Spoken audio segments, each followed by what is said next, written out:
И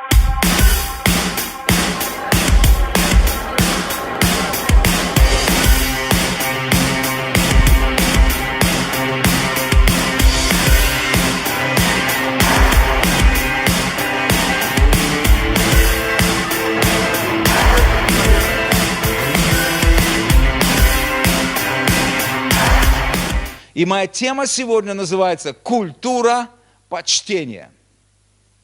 Культура почтения.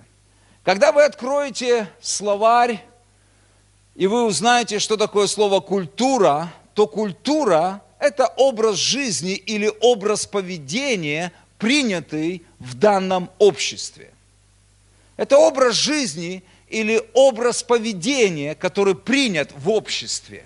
То есть общество само определяет, какой культурой оно обладает.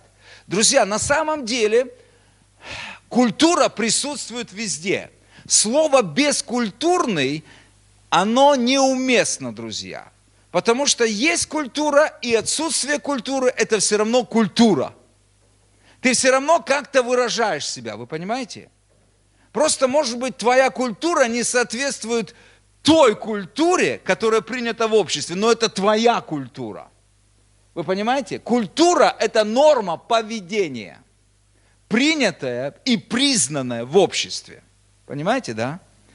Это то, что я вам говорю на физическом таком уровне. Но я верю в культуру Божьего Царства. И вот я именно хочу говорить и посвятить несколько проповедей, учений, потому что Бог дает мне определенные мысли. Допустим, что вам говорит город Вифания? А мне Бог сказал, будь внимателен и посмотри, в каких городах больше всего оставался Иисус. И знаете, что я заметил? Что больше всего в каком городе любил останавливаться Иисус, это в Вифании. Вопрос, почему? Я еще не знаю. Просто Господь обратил мое внимание на это. Богу нравилось останавливаться в Вифании. Что это за город? Что там происходило? Я надеюсь, я буду проповедовать когда-то. Потому что мне хочется, чтобы Иисус пришел в этот город, и Он остался. Чтобы Иисусу было приятно приходить в этот город, жить в этом городе, находиться в этом городе. Это может пророческим образом, чтобы Иисусу было приятно находиться в твоей семье. Потому что когда Иисус находится в нашей семье, там все в порядке.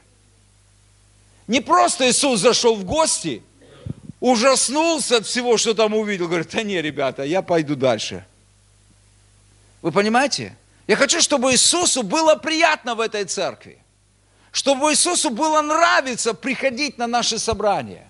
Чтобы Иисусу было комфортно. Вы понимаете?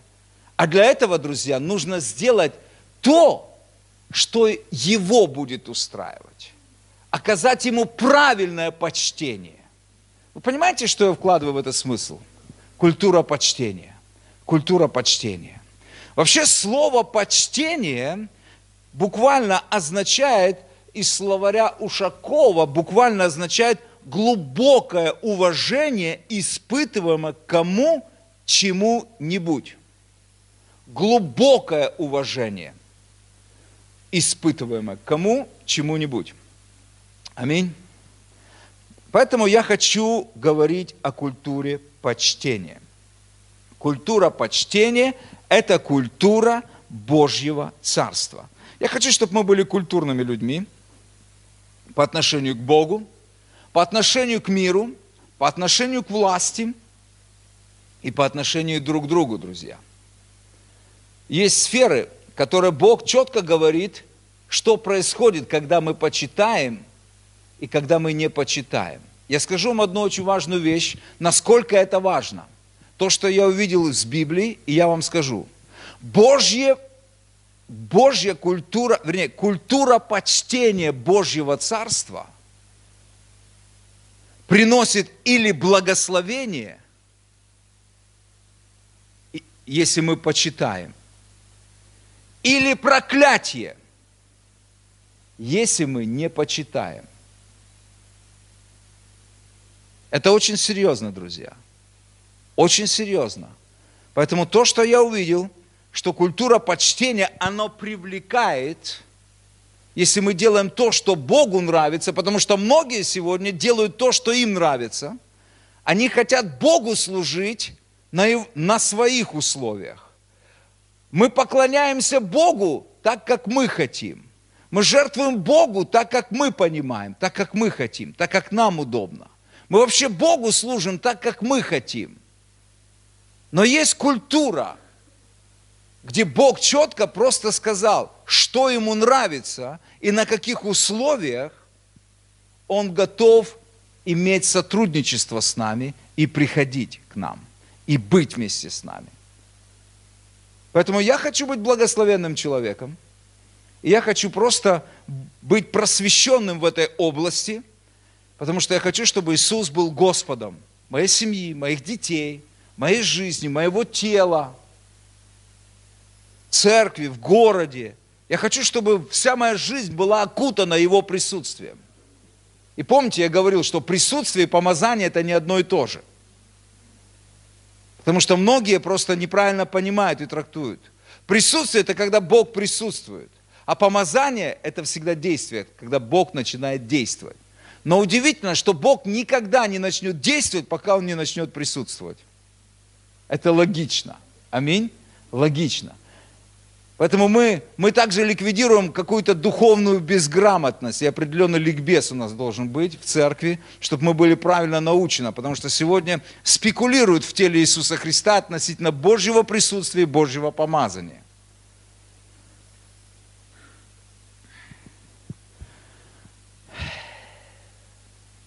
Вот что я скажу, друзья. То, что я вижу в Библии. Почтение напрямую связано с отношением и внутренним состоянием сердца. Почтение напрямую связано с отношением и внутренним состоянием сердца. Что у тебя в сердце по отношению к той или иной личности, так ты и будешь выражать себя по отношению к этой личности. Почтение всегда связано с отношениями. И почтение, так же, как и непочтение, будет заметно, оно будет выражать себя. Я вам прочитаю одну вещь. Это уже не мое, чужого не хочу присваивать, но вот, что я вам прочитаю сейчас. Это касается почтения. В основном мы общаемся двумя способами. Один способ – это гласный, то есть когда вы говорите, так ведь? То есть с помощью слов. Другой – негласный, выражающий с помощью рук, выражения лица, языком движений, оттенком и тоном нашего голоса и так далее. То есть негласный. Иногда послание, выражающее словами, отлично от посланий, которые мы сообщаем этими средствами, то есть жестами.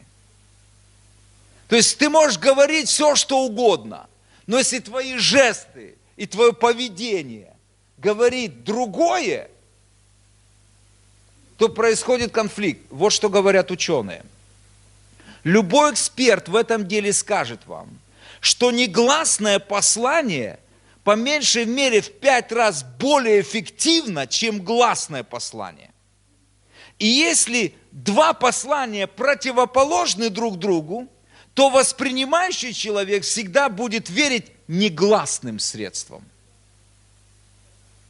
Вы понимаете меня? Неважно, что ты говоришь, твои поступки говорят громче. Ты говоришь: ой, ты такая сестра классная, я тебя так люблю. Но твои глаза при этом, твой тон голоса, еще какое-то поведение какое-то там. Знаете, и она говорит: ага, говори мне. она будет верить не тому, что я говорю. Друзья, если перевести это на образ взаимоотношения с Богом, это то же самое. Вы можете говорить Богу все, что угодно. Как вы Его любите, как вы Ему поклоняетесь, но если вы не будете выражать это, Господь говорит, не верю. Вот почему в нашей жизни и служении Богу должно участвовать все, от макушки головы до подошвы ног. Если своим речевым аппаратом ты говоришь, что ты любишь Его, пожалуйста, вырази это глазами, вырази это жестами, вырази это.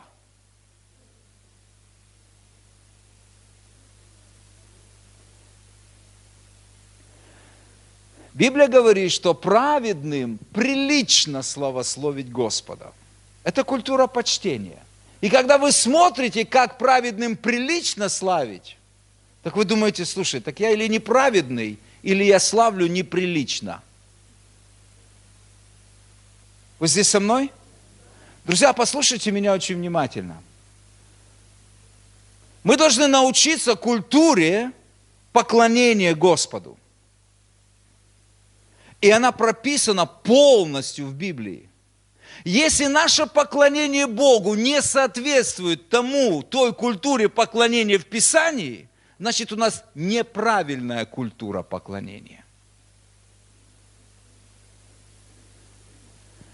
Вы читали в Библии, как вообще правильно поклоняться Господу? Это тоже не моя тема, это экспромтом сейчас говорю.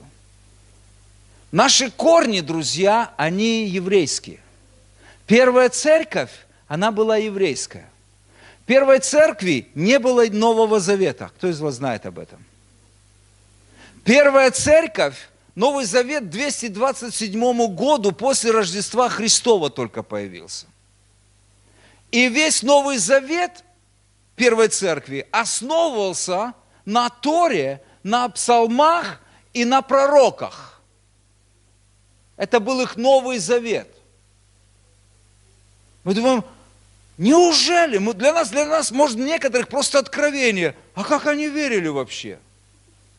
Мы тут верим в апостола Павла, мы исповедуем вообще такие вообще слова задвигаем вообще. Мы цитируем вообще Новый Завет из посланий вообще и все, и все. Мы думаем, что мы суперкрутые верующие. Друзья, не обманывайтесь. Это классно за Новый Завет, что вы цитируете. Но если ваша вера не основана на вере ваших отцов веры, потому что отцом веры всех верующих является Авраам. Римлянам 4 глава. Авраам поставлен в пример. Поверьте, у него не было посланий апостола Павла.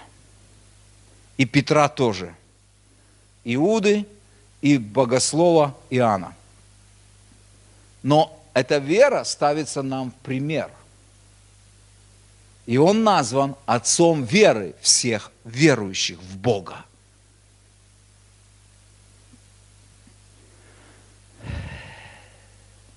Аминь. Я вам скажу честно, у него даже не было книг Моисея.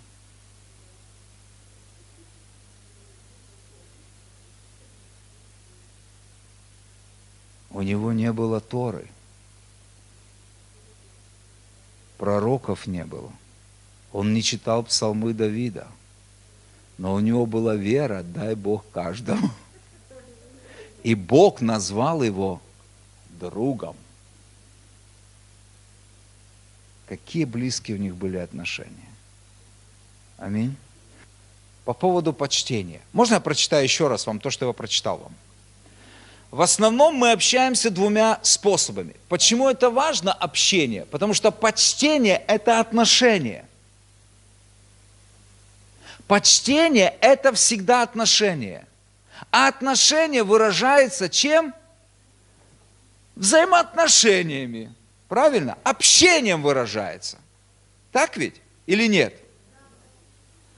В основном мы общаемся двумя способами. Гласным и негласным. Негласный способ, выражающийся с помощью рук, выражение лица, гримаса. Вы знаете, да? Языком движений, оттенком и тоном нашего голоса. Иногда послание, выражающееся словами, отличается от послания, которое мы сообщаем этими средствами, то бишь движениями. И любой эксперт в этом деле скажет вам, что негласное послание по меньшей мере в 5 раз более эффективно, чем гласное послание. И если два послания противоположны друг другу, то есть словами ты говоришь одно, а действиями и поступками другое, то воспринимающий человек всегда будет верить негласным посланиям. То есть то, что ты делаешь, говорит сильнее, чем то, что ты говоришь. Извините за каламбур. Еще раз. То, что ты делаешь, говорит сильнее, чем то, что ты говоришь. Понимаете? Вот почему Иисус говорит: кто говорит, что любит меня, слово мое должен исполнить. И это касается всего, друзья. Я просто свел это на прославление, но на поклонение Господу. Я не буду говорить сейчас об этом, откуда у нас сегодня современное поклонение, почему оно не соответствует Божьим стандартам. Потому что многие так до сих пор и не поняли, как нужно поклоняться Господу в церкви. И вас никто не может заставить, пока вы сами не поймете, кому вы поклоняетесь и славите. Сколько бы я вам ни говорил, выражайте себя, выражайте свои эмоции в поклонении, танцуйте перед Господом, хлопайте. Потому что это очень важно, потому что если вы не делаете этого, если вы делаете это просто так, вот, потому что вам сказали, то лучше не делайте этого. Честно. Если лидер прославления вам говорит: делайте так, вы говорите: ну будем делать так. Не делайте так, если этого нет в сердце. Потому что однажды Бог очень четко сказал своим пророкам и своим служителям, что если вы будете поклоняться мне, и это не будет проистекать из сердца, то я прокляну дела ваших рук вообще-то. И вот, знаете, к кому это обращено? Священникам. Кто здесь священники Всевышнего Бога? О, маловато будет. Кто священники Всевышнего Бога? Слушайте, священники Всевышнего Бога. Итак, для вас, священники, это заповедь. Бог говорит: если вы не послушаетесь, и если не примете к сердцу, чтобы воздавать славу имени моему, говорит Господь Саваоф, то я пошлю на вас проклятие и прокляну ваши благословения. И уже проклинаю, потому что вы не хотите приложить к тому сердце. Малахия, 2 глава, 1-2 стих. Это заповедь. Это заповедь священника. Он говорит: если вы поклоняетесь, и ваше поклонение не выходит из сердца, то вы мне не поклоняетесь. Это то, что вы скажете: да это же Ветхий Завет. Друзья мои, перестаньте делить Библию на Ветхий и Новый Завет. Писание говорит, читайте просто правильно, что все Писание помазано и вдохновлено Богом. И оно полезно для научения, для обличения, для наставления кого? Праведников. Праведников. Для того, чтобы Божий человек, там написано, был совершенным перед Богом. Там не написано, чтобы быть тебе совершенным служителем Нового Завета, читай Новый Завет. Нет, друзья. Там читай, говорит, Ветхий Завет и Новый Завет. Я на домашке в Днепродзержинске сказал такую вещь, прочитай. Смотрите, что без Ветхого Завета ваша вера в Новый Завет недейственна, неправильна. Послушайте меня. Без веры в Ветхий Завет ваша вера в Новый Завет неправильна. Смелое заявление. Это не я сказал. Это сказал Иисус Христос. Смотрите, Евангелие Иоанна. Иоанна 5 глава, смотрите, 45 и 47 стих. Иисус говорит: «Не думайте, что я буду обвинять вас перед Отцом. Есть на вас обвинитель Моисей, на которого вы уповаете. Ибо если бы вы верили Моисею, то поверили бы и мне, потому что он писал обо мне». Вы знаете, что Моисей, в каждой книге Моисея есть образ Иисуса Христа, и даже несколько образов. И он говорит: если бы вы верили Моисею, вы бы могли верить мне. Дальше круче. Он говорит: если же его писаниям не верите, как вы можете поверить моим словам? То есть без веры в Моисея у вас будет извращенная вера в меня. И как вы можете отсечь Ветхий Завет? Некоторые сегодня заявляют: мы в Новом Завете. Да я не спорю, ты в Новом Завете, но как ты оказался в Новом Завете? Как ты оказался? Без нового, если он новый, значит, есть старый. Если ты хочешь ценить Новый Завет, убедись, что ты в Новом Завете. Познакомься со Старым Заветом.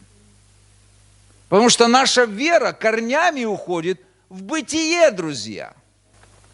Друзья, есть так много говорить, когда ты смотришь. Так хочется, чтобы Иисус действительно пришел и наполнил свой дом, свою церковь. Чтобы Иисус был центром. Чтобы мы были свободны, мы избавились от всех религиозных предрассудков, ложных учений, чтобы Он был в центре. Не мы были в центре, а Он был в центре. Чтобы мы научились правильно поклоняться, так как Он этого хочет. Чтобы мы научились правильно проповедовать, правильно служить Ему, правильно относиться к Нему, к друг другу. И это та платформа, которую Он любит, и на которую Он сказал: я приду. Вы понимаете? Поэтому так важно, друзья, чтобы мы имели эту культуру почтения. Смотрите, мы как верующие должны знать, верующие в Бога люди, что почтение к Богу привлекает, притягивает Его присутствие, силу и чудеса.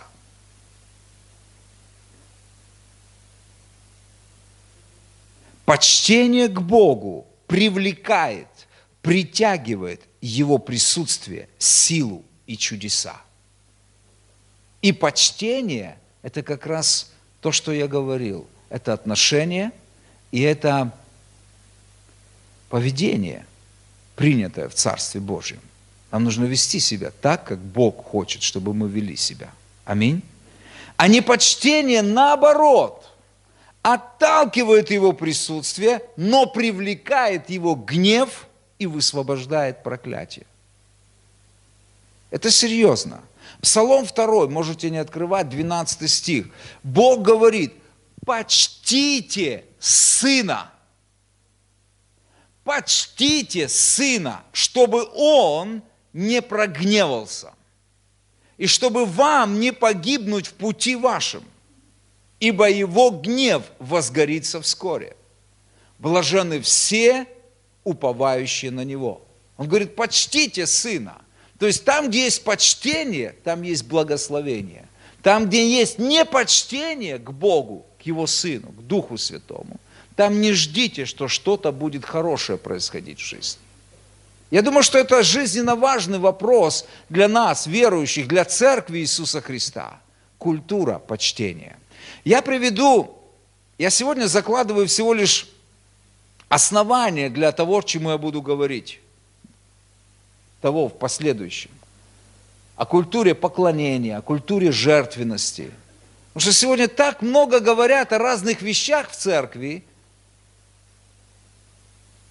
И просто, знаете, так важно, чтобы говорили правильные люди.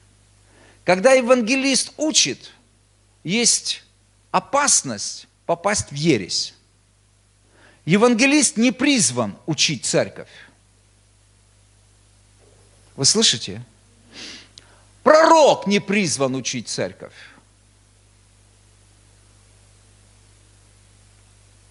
Есть дары, которые призваны учить церковь. Есть дары, которые призваны учить церковь.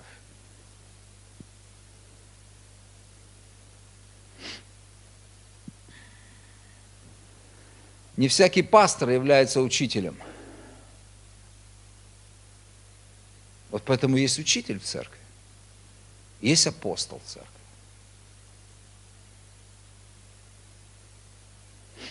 Апостол, не который сам себя назвал, потому что апостолы, которые называют себя апостолами, на самом деле являются остолопами.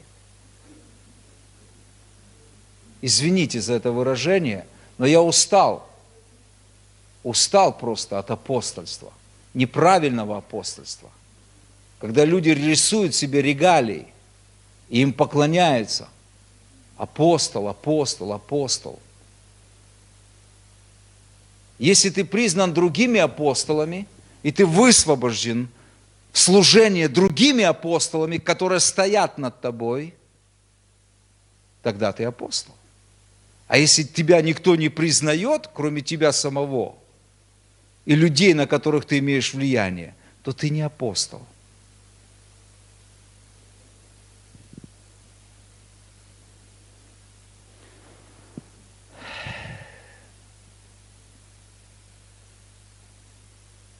Марка 6 глава. Я прочитаю эту историю, которая очень важна для нас. И я говорю вам, я закладываю основания. Я просто закладываю основания. Марка 6 глава. И вот история. Я хочу, чтобы у вас появился аппетит к тому, чтобы желать, познать культуру почтения Божьего Царства. Если вы хотите, чтобы Бог могущественно присутствовал в вашей семье, в вашей жизни, в церкви, в доме, в этом городе, чтобы Он пришел и были сверхъестественные чудеса. Смотри, история. Читаем с 1 по 6 стих. Я прочитаю сейчас полностью, а потом мы рассмотрим. «Оттуда вышел он и пришел в свое отечество. За ним следовали ученики его. Когда наступила суббота, он начал учить в синагоге, и многие, слышавшие, с изумлением говорили, откуда у него это? Что за премудрость дана ему? И как такие чудеса совершаются руками его? Не плотник ли он, сын Марии, брат Иакова, Иосии, Иуды и Симона? Не здесь ли между нами его сестры? И соблазнялись о нем. Иисус же сказал им, не бывает пророк без чести. Честь – одно из слов синонимов почтения. Не бывает пророк без чести. Разве только в отечестве своем и у родственников, и в доме своем. И не мог совершить там никакого чуда. Только на немногих больных, возложив руки, исцелил их. Не так часто вы в Библии найдете, когда Иисус удивляется. Больше всего Иисуса удивляла вера людей. Так ведь? Но я по пальцам могу посчитать, когда Он удивляется неверию людей. И дивился неверию их, потом ходил по окрестным селениям и учил. Иисус был удивлен неверием. Многие люди, которые проповедуют о чудесах и знамениях, они говорят, вот, и приводят это место Писания, особенно стих 6, говорит, вот, люди не получили своей силы, порции, чудес и знамений, потому что они не верили в Иисуса. Но это не вся правда, друзья. Нам нужно читать полностью этот отрывок и увидеть всю историю на самом деле, что вопрос даже не в вере. Вопрос даже не в вере. Дело в непочтении к Иисусу. Потому что неверие – это следствие непочтения к Богу. Послушайте меня. Правильно, что вы делаете, что вы записываете. Это очень важная мысль. Неверие – это следствие непочтения к Богу. Это касается не людей из мира только, это касается людей церкви. Если мы не почитаем Бога так, как Он этого требует, то на самом деле мы можем быть полны религиозной деятельности, но так не иметь веры Божьей. Вы слышите? Потому что как вера, так и почтение связаны только лишь с отношениями, а не с религиозной бурной деятельностью. Мы уже научились бурно выражать свою деятельность. Когда мы попадаем в то или иное собрание, хотите вы или не хотите, это собрание, оно формирует культуру вашего поведения. Если в собрании, в которое вы попали, не хлопают, не поклоняются и громко не выражают, то хотите вы или не хотите, вы становитесь частью культуры этого собрания. Вы понимаете, да? Но когда вы попадаете в другое собрание, где культура хлопать, выражать себя, выкрикивать, это будет шокировать вас, сковывать вас, и вы будете не понимать того, что происходит. И фактически ваша культура, она будет или благословением, или преградой для благословения. Поэтому так важно, друзья, чтобы мы имели не церковную культуру почтения, а божественную культуру почтения, культуру Божьего Царства. Вы понимаете? И это серьезно. Это вопрос вообще-то сверхъестественного, это вопрос чудес и знамений, это вопрос исцеления вашего, это вопрос благословения вашего.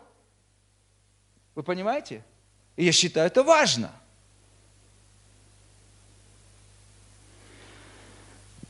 Смотрите, друзья, поэтому дело не в неверии, а дело в непочтении. Иисус пришел в свой город, написано в свое отечество, так ведь? В свой город. В каком город он пришел? Я скажу вам, Назарет. Он пришел в Назарет. Вы знаете, друзья, если вы будете исследовать Писание, он дал второй шанс назарянам. Потому что в Луки 4 главе он уже был там, и он взял книгу пророка Исаия и прочитал о себе как о Мессии, и сказал, что это место сегодня исполнилось. Я есть обещанный Мессия. Знаете, что они сделали? Сначала они умилились. О, какие слова благодати. Потом говорят, подожди, какой это Мессия? Это же Иисус, мы его знаем. Они тоже не почтили его, они не признали его, тогда он обличил их в неверии, привел просто в притчу, историю о Неимане, который получил исцеление через веру в то, что сказал Бог, пророк. Также о вдове из Сарепты, которая поверила пророку, была благословлена. Он обличил их в неверии, потому что если вы не признаете меня как Мессию, как Спасителя, Целителя, вашего Освободителя, то ваша религиозная вера в закон не является действительной. Знаете, что это привело? Привело к тому, что его хотели убить. Его вывели из города и привели на скалу, чтобы сбросить. Помните, да? Это первое посещение Иисуса Назарета, когда он был исполнен Духом Святым, и он пришел в синагогу, и он провел. И вот второй раз он приходит, он дает второй шанс этим людям. Насколько Бог, Он любит людей, вы должны понять, что наш Бог есть Бог второго шанса. Аллилуйя, мне нравится, что Он не ставит двойку тебе за невыполненное задание, а Он говорит, идите и подготовьтесь снова. Аллилуйя. Наш Бог есть Бог второго шанса. Иисус, Он пришел второй раз в Назарет. И Он проповедовал, Он снова дает им учение. И они снова, вау. И поймите, Он не сделал ни одного чуда, что в первый раз, что во второй раз. Из-за неверия. Потому что та же пластинка начала крутиться. То же самое. Они удивлялись мудрости Иисуса, когда Он учил из Торы. И они пересказывали чудеса исцеления, которые Он совершал в других городах. Смотрите, да? Когда наступила суббота, Он начал учить в синагоге, и многие, слышавшие с изумлением, говорили, откуда у Него это? Что за премудрость дана Ему? Как такие чудеса совершаются руками Его? Не плотник ли Он сын? И так далее.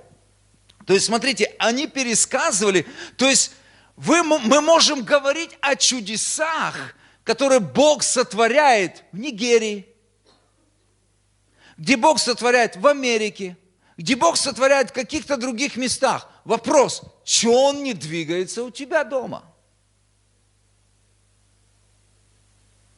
Что Он не двигается у тебя дома? Мы рассказываем о чудесах Божьих, которые совершаются где-то. А вот Иисус пришел, говорит, да что вы говорите о том, что я совершал где-то? Я готов совершить это здесь, прямо сейчас. Почтите меня на должном уровне. Почтите меня так, как я этого заслуживаю. На что они начали говорить? Подожди, стоп. Какая мудрость? Это же Иисус.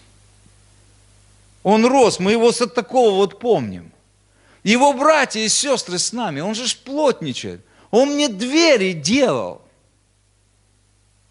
Стоп. И Писание говорит, они соблазнились о нем. В другом переводе написано, они отвергли его. Они не приняли его. Какой это Христос? Потому что Христос в переводе с греческого помазанник. Какой это помазанник? Это не помазанный человек. Какой? Мы его знаем. Мы знаем его, как он рос. Мы знаем, какие гадости он делал. Потому что все мальчики рано или поздно не делают гадости. В раннем возрасте. Или нет? Мальчики, помните себя? Или вы просто думаете, что Иисус просто ходил с ореолом, и Он никогда не убивал воробьев с рогатки? Может быть, с рогатки нет, но камни жбурлял. Или вы думаете, нет?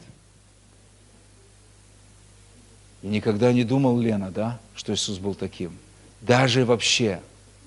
Ты понимаешь, что когда Он рос, Он уписывался и укакивался? Наверное.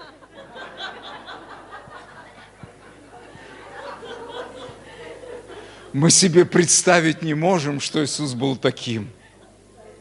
Он родился и сразу сказал, где мой горшок?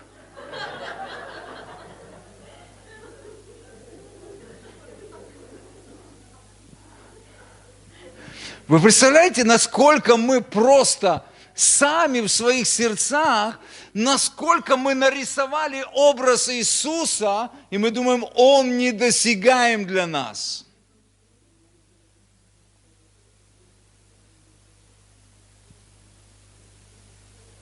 Но Библия, брат, об этом ничего не говорит. Но она ничего не говорит, извините, что он и в туалет ходил. Но он был человеком. Он потел.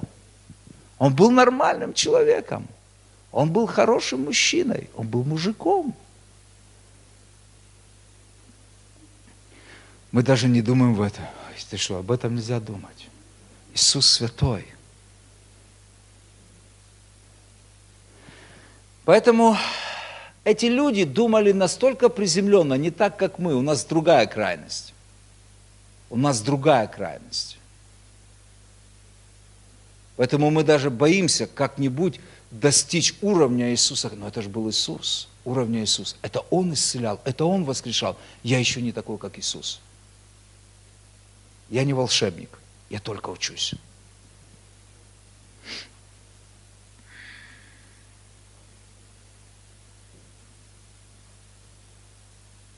Иисус говорит, что они просто не почтили Его. Он в 4 стихе говорит, не бывает пророк без чести. Не бывает без чести. Не бывает без чести. Аминь. Что произошло? Как результат, нет Божьей силы, нет Божьих чудес, нет Божьих знамений, больные остались больными, одержимые остались одержимыми. Поэтому неверие, друзья, это всего лишь следствие непочтения Бога и Христа. Там, где есть непочтение к Богу, там будет присутствовать и неверие. И это вопрос, это не вопрос религиозной деятельности людей. Люди могут изображать очень набожную религиозную жизнь и деятельность внешне. Но когда мы говорим о почтении и о вере, это всегда связано с отношениями сердца. Бог всегда действует изнутри наружу. Бог всегда действует изнутри наружу. Аминь. Можно прочитать вам тоже в этой умной, и на этом мы закончим, не волнуйтесь. Прочитать просто, тоже не мое это детище, просто я решил воспользоваться. Но это библейские вещи. Библейский человек писал об этом. Библейский, верующий. Смотрите, я прочитаю синонимы слова почтение. Благоговение, внимание, обожание, подобострастие, поклонение, почести, почитание, почтительность, преклонение, респект, уважение, уважительность и честь. Извините, не на сленге, если кто-то не понимает.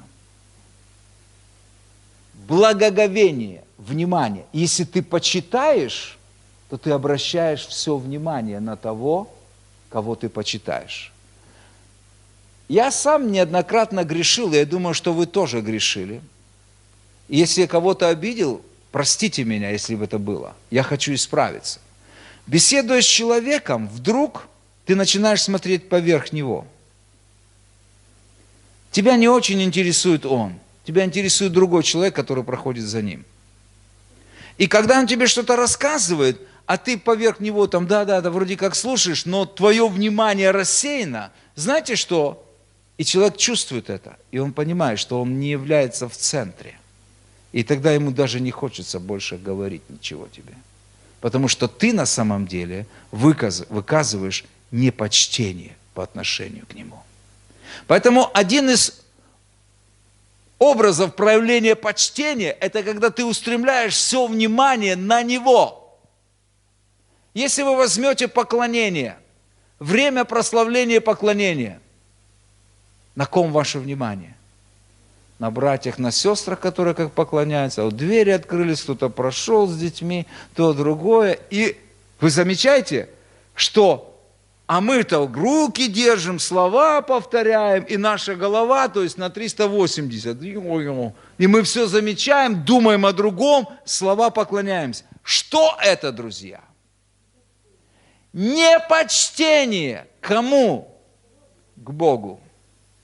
И тогда мы не чувствуем ни силы, ни присутствия, ничего. Религиозная деятельность активная, результат на выходе – 0.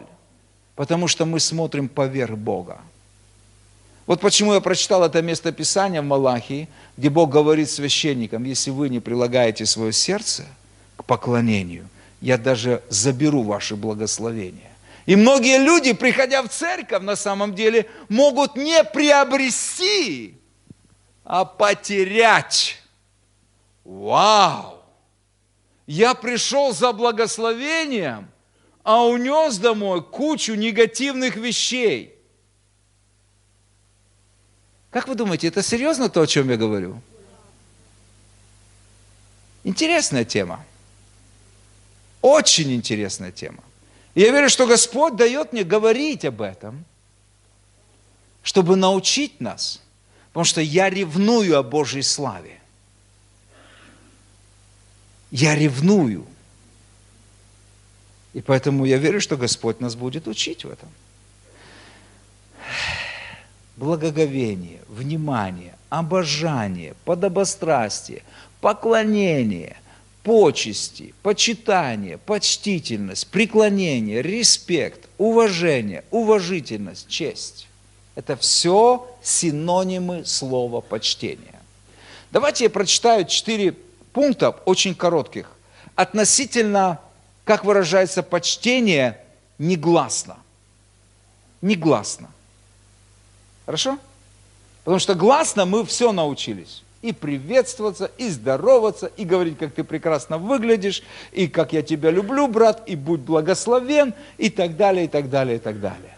Давайте негласно, насколько мы научимся подтверждать. И я хочу, чтобы мы переносили это также на духовное. Потому что Бог желает, чтобы мы выражали наше гласное восхищение им. Вы понимаете? Первое. Прикосновение. Например, рукопожатие, похлопывание по плечу или поцелуй в щеку. Объятия при встрече. Даже уже со взрослыми детьми или случайные, беспричинные прикосновения между мужем и женой выражают не только близость, но и почтение. Вот почему, когда вы протягиваете руку для приветствия, а вас игнорируют, то вы чувствуете себя оскорбленными.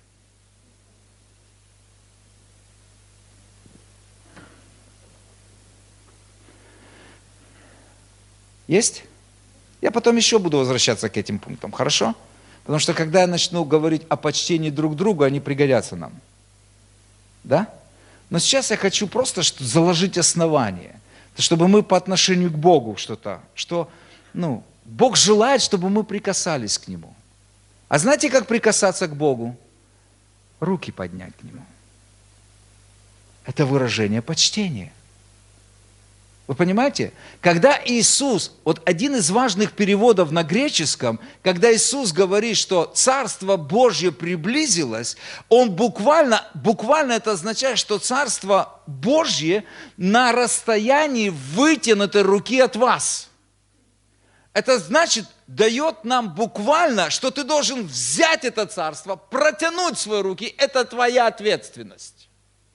Царство Божье близко. И наша вера должна протянуть это и взять все, что в этом царстве. Вы понимаете? Одно из толкований из греческого, когда Иисус говорит, что Царство Божье приблизилось, покайтесь и веруйте в Евангелие, означает, что Царство Божье на расстоянии вытянутой руки от вас. Вам нужно просто прикоснуться. Все, и все, что есть в этом Царстве, исцеление, благословение, взять. Это вопрос веры. Вы понимаете? Это вопрос веры. Но нам так тяжело поднять руки, когда мы прославляем Господа. А все рядом с тобой. Твое исцеление на расстоянии вытянутой руки. Твое благословение на расстоянии вытянутой руки. Твое процветание, преуспевание на расстоянии вытянутой руки. И должны понять вы, друзья, что мы все получаем у Бога по вере. То, как мы смотрим друг на друга. Часто своим взглядом мы можем выражать свое почтение друг другу. Даже есть выражение, смотря на него, как на... И вы можете по-разному выразить это.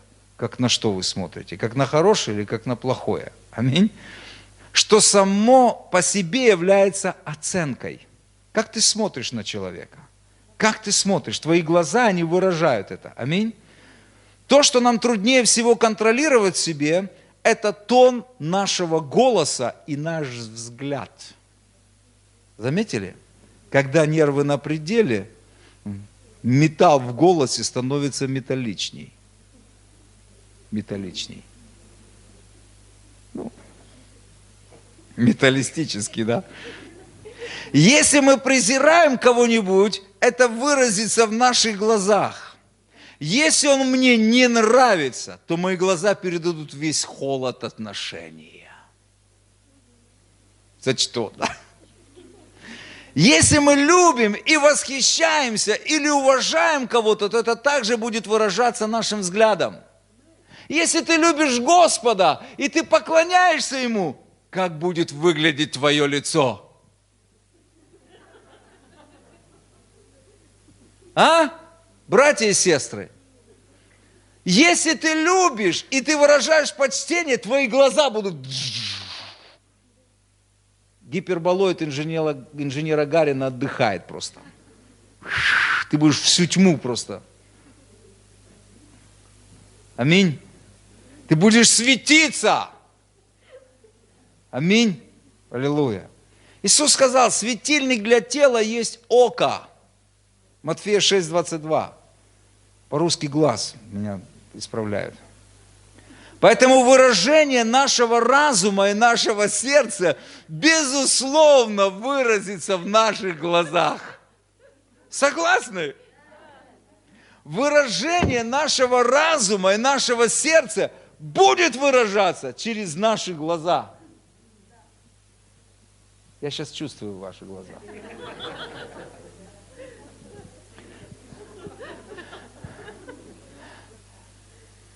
Третье. Отдавая человеку особое место почтения. Это может быть формальная форма почтения, оказываемая позиции или рангу. Трон правителя или судейское кресло. То есть вы понимаете, да? Правитель входит, что делают люди? Встают. Судья входит, даже заключенные встают. Даже преступники встают. Вы понимаете? Царь пришел своим присутствием посетить нас. Что делают святые Божьи?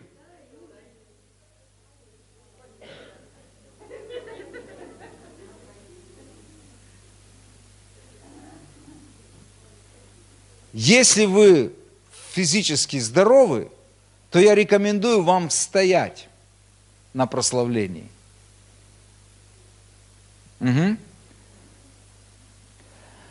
Или неформальное, во главе стола за ужином, место рядом с председательствующим на собрании, или место в президиуме по правую руку. Это тоже почтение. Помните, как они говорят, мы хотим по правую руку у тебя сидеть. Вы знаете, что Бог оказал нам почтение? Библия говорит, что Он воскресил нас со Христом и посадил по правую руку от себя. Какое Бог почитает нас. Аминь. Это может также выразиться в действии, когда мы пропускаем человека вперед или открываем ему дверь. Это форма почтения. Аминь. Особая концепция почитания также входит в язык уважения. Мы говорим о человеке, которого уважаем. Он занимает особое место среди нас. Вот его нету, да, и мы говорим о нем. Он особенный человек среди нас. Мы оказываем ему почтение своим языком. Аминь. И последнее, четвертое. Присутствовать ради человека, которого мы уважаем. Это то, чему я был приятно удивлен сегодня, заходя в зал. Это так сильно отличалось от прошлых служений. Послушайте, а я вам говорил, это результат почтения. Что если вы приходите ради Иисуса на это место вовремя, вы выказываете Ему почтение. А если для вас это место и Его присутствие не важно, вы позволяете себе прийти тогда, когда вы хотите. И что это? Не почтение. Вы понимаете? Но когда это важно для тебя, а если ты приходишь, когда тебе хочется, это говорит о том, что тебе не важно ни собрание это, ни люди, которые здесь присутствуют, ни песни, которые проповедуют, и вообще, кому здесь поклоняются, для меня не важно. Это не просто так вовремя прийти. Это на самом деле язык почтения. Присутствовать ради человека, которого мы уважаем. То есть находиться там, где этот человек что-то делает, или события касаются его. Часто, когда мы присутствуем физически, таким образом мы подчеркиваем свое внимание, что это важно для нас. Классная тема, мне нравится, друзья, эта тема почтения. Она очень серьезная, друзья. Она будет учить нас культуре Божьего Царства. Аминь. Друзья, смотрите, когда вы аплодируете, вы почитаете человека, который служил вам.